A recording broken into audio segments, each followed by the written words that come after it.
tes disciples, dit le Seigneur, moi je suis avec vous tous les jours jusqu'à la fin du monde. Alléluia.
En ce temps-là, les 11 disciples s'en allèrent en Galilée, à la montagne où Jésus leur avait ordonné de se rendre. Quand ils le virent, ils se prosternèrent, mais certains eurent des doutes. Jésus s'approcha d'eux et leur adressa cette parole. « Tout pouvoir m'a été donné au ciel et sur la terre. Allez, de toutes les nations, faites des disciples, baptisez-les au nom du Père et du Fils et du Saint-Esprit. Apprenez-leur à observer tout ce que je vous ai commandé. Et moi, je suis avec vous tous les jours jusqu'à la fin du monde. » Alléluia.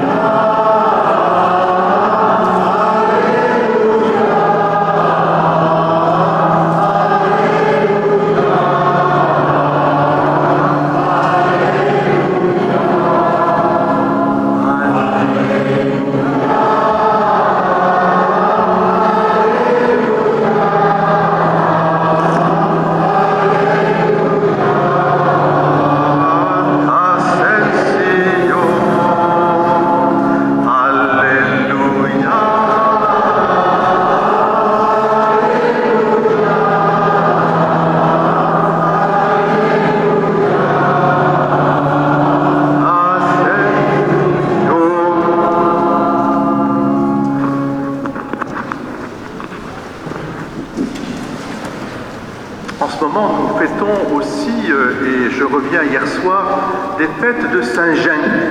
Saint-Jean, en provençal, ça veut dire celui qui est gracieux, qui est beau. Et quand je vous vois, je vois des visages gracieux et beaux, remplis de cette beauté de Dieu aussi qui nous habite. C'est un saint compris pour la pluie. Alors, Dieu sait si on en a besoin. Et nous sommes exaucés. Vous voyez, il faut prier. Alors, c'est un triduum de prière qui aura lieu jusqu'à vendredi. Et ensuite, les Sangenae, comme on dit, vont monter au Bossé avec la statue de Saint-Jean pour demander la pluie.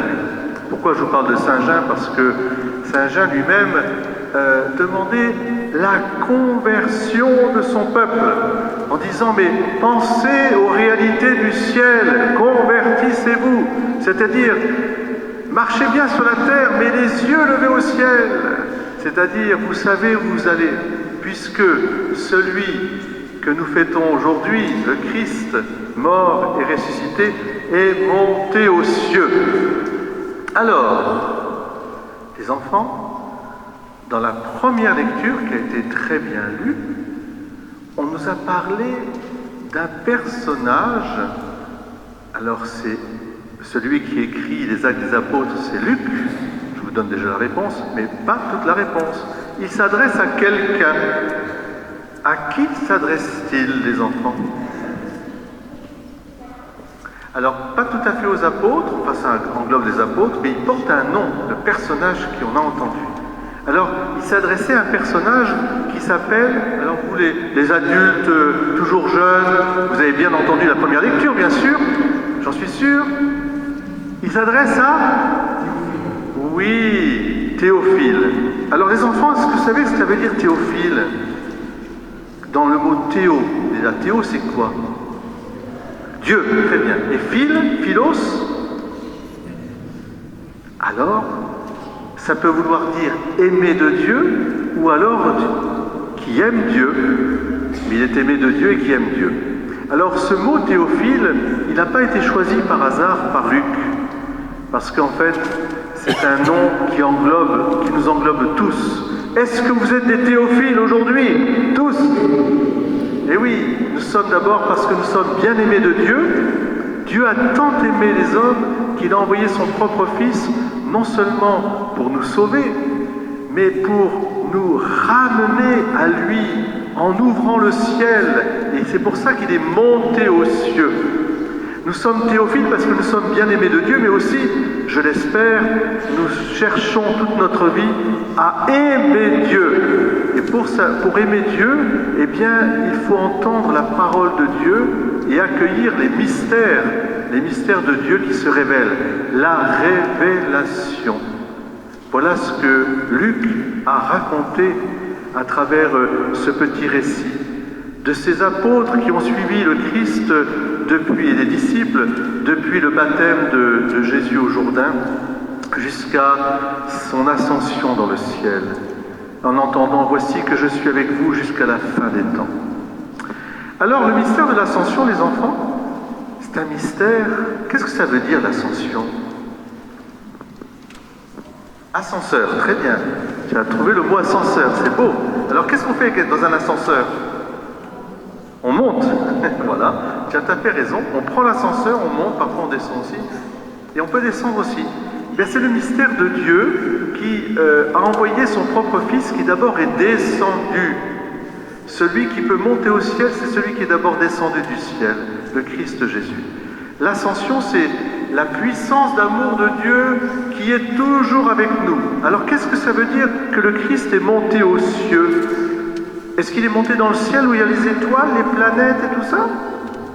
Ben non, c'est pas ça, c'est beaucoup plus grand encore. Parce que le ciel avec les planètes, les étoiles, les galaxies, les myriades de galaxies, dont on n'aura jamais, on verra ça au ciel, c'est extraordinaire, tout cela est créé.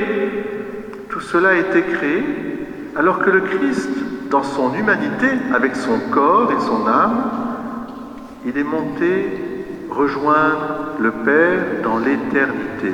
C'est-à-dire qu'il se trouve précisément auprès du Père, mais dans un lieu, puisqu'il a un corps aussi, un corps transfiguré, où il n'y a plus de changement, où il n'y a plus, bien sûr, de peine, où il n'y a plus, je dirais, ni mal, ni souffrance, ni douleur. Mais il est dans l'éternité. Et pour exprimer cela, eh bien, le Seigneur a demandé aux apôtres de ne pas s'éloigner de Jérusalem, de revenir avec lui à Jérusalem. Et vous savez où est-ce qu'il est? Il est monté aux cieux. À quel endroit, à votre avis, il est monté aux cieux? Près de Jérusalem. Vous le connaissez, cet endroit. C'est l'endroit où Jésus a souffert. Et puis c'est l'endroit où il a aussi été enseveli. On l'appelle le mont des Oliviers. Voilà, très bien. Vous connaissez bien, votre catéchisme, c'est bien. Au mont des Oliviers. Pourquoi? Parce que c'est pour unir justement cette terre dans sa réalité à la fois de vallée de larmes, mais aussi d'espérance, que le Seigneur a voulu partir dans son éternité, corps et âme, depuis les monts des Oliviers. En disant à ses disciples, à ses apôtres, restez là, allez, parce que vous allez recevoir une force. C'est quoi cette force que vont recevoir les apôtres bientôt? C'est l'Esprit Saint. C'est donc la fête de la Pentecôte. Est-ce qu'il y en a parmi vous qui vont dimanche recevoir l'Esprit Saint de la part des mains de l'archevêque d'Avignon dimanche? Levez la main ceux qui vont recevoir la confirmation, ils sont là. Et puis d'autres enfants. Dimanche prochain, la messe aura lieu à 10h ici, non pas à 11h ce dimanche. Et l'archevêque d'Avignon, Monseigneur François Fonlu, viendra confirmer 14 enfants qui seront donc de Gadagne, du Châteauneuf de Gadagne et du Thor. Ce sera une très belle messe, une très grande messe aussi, avec beaucoup de joie. Alors oui, ils seront confirmés dans l'Esprit Saint. Alors maintenant, ma question c'est, À votre avis, comment est-ce possible que le corps du Christ soit monté au ciel? Bon, c'est une question, c'est un mystère. Hein. C'est le mystère de au fond, de cette résurrection qui nous habite. Si nos corps, notre âme, vivent la résurrection, alors nous sommes déjà avec le Christ au ciel.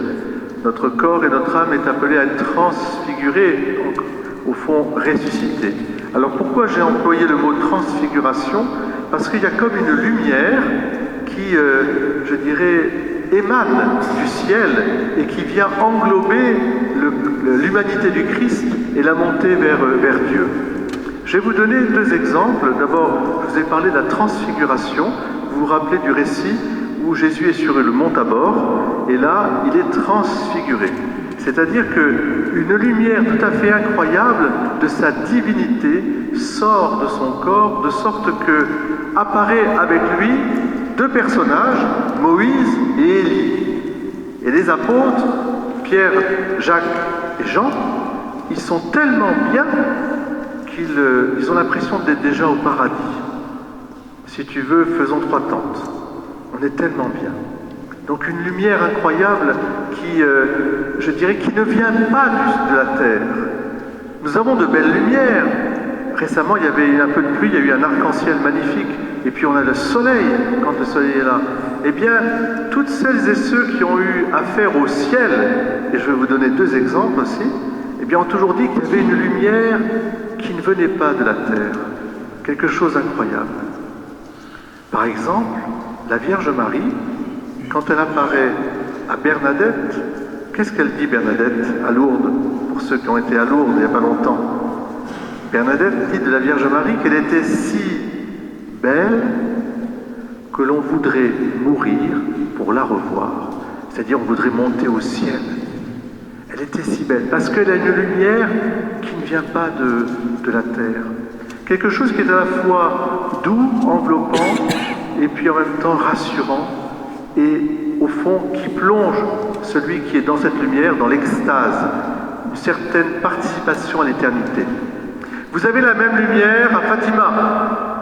La Vierge Marie apparaît aussi, les enfants sont dans cette lumière, et même ils peuvent voir ce qu'il y a de plus tragique dans l'histoire de l'humanité, la perspective qu'on puisse aller dans l'enfer. Et la Vierge Marie ouvre l'enfer et ils disent, les enfants, que s'il n'y avait pas eu cette lumière et cette présence lumineuse de la Vierge Marie, ils seraient morts d'effroi. Mais la lumière dans laquelle enveloppaient les enfants, la Vierge Marie, qui venait du ciel, était une lumière de salut, en demandant aux enfants de prier pour la conversion des pauvres pécheurs. Voilà, je voudrais que ce mystère de l'Ascension, nous le vivions vraiment à plein, c'est-à-dire que nous témoignions nous-mêmes que nous sommes faits pour le ciel. Corps et âme, puisque le Christ, notre tête, est monté aux cieux, nous, ses membres, nous sommes déjà avec lui. Nous sommes déjà avec lui au ciel. Alors, qu'est-ce que ça veut dire vivre au ciel déjà? Ça ne veut pas dire vivre la tête en l'air, puisque les anges ont dit, attention, ne regardez pas là-haut, mais annoncez, soyez témoins jusqu'à la fin des temps. Le Christ est vivant, il est avec nous jusqu'à la fin des temps. Nous allons le vivre dans l'Eucharistie aujourd'hui. Et puis, il est vivant, allez témoigner, soyez témoins, apportez la joie de Dieu avec nous et nous avec Dieu, du Dieu Sauveur, et baptisés au nom du Père et du Fils et du Saint-Esprit, et apprenez à observer les commandements que je vous ai donnés. Voilà, c'est la joie de ce témoignage qui doit nous envahir. Si nous voulons vivre vraiment le mystère complet de Pâques, alors nous devons vivre à plein le mystère de l'Ascension. On dit dans les mystères du Rosaire, deuxième mystère glorieux, l'Ascension. Fruit de ce mystère, l'espérance et le désir du ciel. Alors c'est quelque chose qui doit nous envahir vraiment profondément. Et celle qui peut nous y aider, c'est la Vierge Marie, puisque c'est elle, Marie, qui va accueillir les apôtres dans l'attente de l'Esprit Saint. Alors, chers enfants, moi je vous invite, pendant ce temps qui vous prépare à la confirmation, et nous tous, à la fête de la Pentecôte, à entrer dans la neuvaine à l'Esprit Saint, qui va commencer demain, en se mettant sous la conduite de la Sainte Vierge Marie, Notre-Dame du joli mois de mai. Oui, le Christ, on l'a chanté, Alléluia, il est ressuscité, mais il est monté aux cieux. Alléluia,